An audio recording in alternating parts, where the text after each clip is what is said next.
হাই মোৰ প্ৰিয় ভিউৱাৰসকল সকলোকে ইংৰাজী নৱবৰ্ষৰ ইয়াৰ পৰা আন্তৰিক শুভেচ্ছা অভিনন্দন জ্ঞাপন কৰিলোঁ।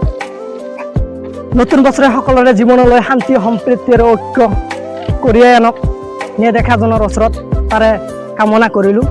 আৰু যোৱা বছৰত যদি কাৰোবাৰ লগত অজানিতে কিবা বেয়া ব্যৱহাৰ কৰিছোঁ তেনেহ'লে ক্ষমা কৰি দিব।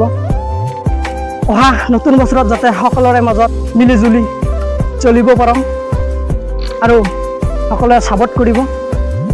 আৰু আমাৰ অসমত যি হিংসাত্মক পৰিৱেশ বা ভাৰতবৰ্ষৰ যি হিংসাত্মক পৰিৱেশ, হিন্দু মুছলমানৰ ৰাজনীতি, এই ৰাজনীতি নৱবছৰত নোহোৱা হৈ যাওক, ঈশ্বৰৰ ওচৰত তাৰে কামনা কৰিলোঁ। সকলোৰে মাজত শান্তি সম্প্ৰীতি বৃদ্ধি পাওক, সকলোৱে যাতে প্ৰীতিৰে শান্তি সম্প্ৰীতিৰে জীয়াই থাকিব পাৰোঁ তাৰে কামনা কৰিলোঁ নেদেখাজনৰ ওচৰত। যাৰ যি মনৰ আকাংক্ষা হয়তো যোৱা বছৰত পূৰণ হোৱা নাই, যাতে নতুন বছৰত সকলোৰে মনৰ আকাংক্ষা পূৰণ হয়, মই ঈশ্বৰৰ ওচৰত প্ৰাৰ্থনা কৰোঁ যাতে সকলোৰে মনৰ যি আকাংক্ষা পূৰণ হয়। ইয়াই